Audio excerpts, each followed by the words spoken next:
نبی پاک صلی اللہ علیہ وسلم کے صحابی حضرت تمیم داری رضی اللہ تعالیٰ عنہ فرماتے ہیں میں حضور کے ساتھ تھا، ایک جگہ کھڑے تھے، ہم بہت سارے صحابہ تھے، ایک اونٹ دوڑا دوڑا آیا، اس نے پہلے حضور کی قدم چومے، پھر کان میں کچھ کہا اونٹ نے، تو حضور فرمانے لگے تو فکر نہ کر، اگر تو سچا ہے تو تیری مدد ہوگی، اور اگر تو جھوٹا ہے تو تجھے تیرے جھوٹ کی سزا ملے گی۔ یعنی میں کیسے اس بندے کو سمجھاؤں، میں کیسے اسے سمجھاؤں، کمیٹی ڈال کے رو کے درد سے ادھار لے کے کوئی مدینے گیا اور ماڑا بندہ، اور اس کی تڑپ ہے کہ میں سونے کو اپنے دکھ سناؤں، تو وہ کھڑا ہوا تو ایک صاحب اسے کہنے لگے یہ معاذ اللہ سنتے نہیں تو کس کو سنا رہا ہے، چپ کر، کنٹرول کر اپنی زبان کو، اگر دین نہیں آتا تو نبی پاک سے محبت کرنے والوں کے دل نہ توڑ۔ جو رسول اونٹوں کی بولیاں بڑے خوب طریقے سے جانتے ہیں وہ اپنے غلاموں کی باتوں کو نہیں سنتے، یہ تو نے کیسی بات کر دی۔ اعلیٰ حضرت کہتے ہیں لب واہ ہے آنکھیں بند ہیں پھر بھی پھیلی ہیں جھولیاں،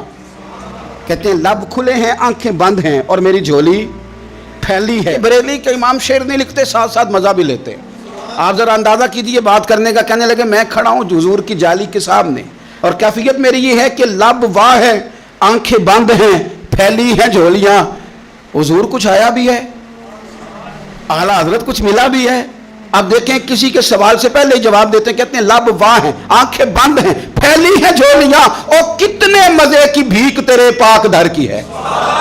کتنے، اور خالی بھیک نہیں ملی مزہ بھی بڑا ہی آیا ہے، یعنی وہاں سے لینے کا، بھیک لینے کا مزہ بھی، خود بھیک دیں خود ہی کہیں منگتے کا بھلا ہو، روزے دے دوالے نے غلامہ دیاں ٹولیاں، اور ویکھو ایک پہ سن دے کروڑاں دیاں بولیاں۔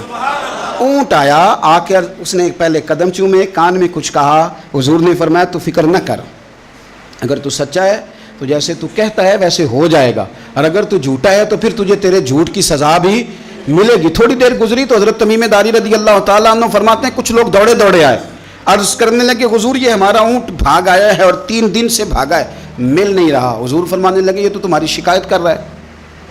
یہ تو کہہ رہا ہے یا رسول اللہ میں نے گرمی سردی میں ان کی خدمت کی، اور جب میں بوڑھا ہو گیا تو انہوں نے مجھے افزائش نسل کے لیے رکھ لیا،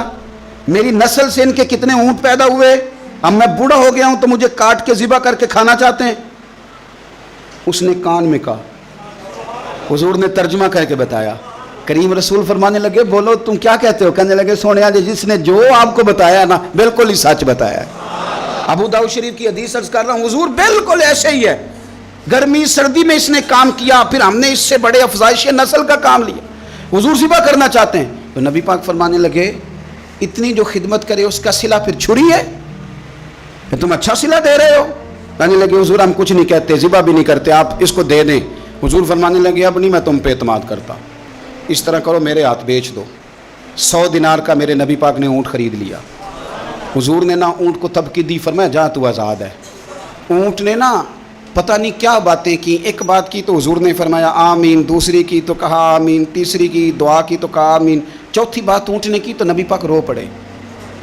اونٹ چلا گیا۔ صحابہ کہتے ہیں عرض کی یا رسول اللہ اونٹ نے کیا کہا ہے؟ تو حضور فرمانے لگے اس نے پہلی دفعہ یہ کہا ہے کہ یا رسول اللہ اللہ آپ کو میری طرف سے، اسلام کی طرف کے اور قرآن کی طرف سے بہترین صلہ عطا کرے۔ تو میں نے کہا آمین، اور پھر اس نے کہا دوسری دعا دی، اے اللہ کے پیارے رسول صلی اللہ علیہ وسلم جس طرح آپ نے آج میرا خوف دور کیا ہے، میں دعا کرتا ہوں اللہ آپ کی امت سے قیامت کا خوف دور کرے،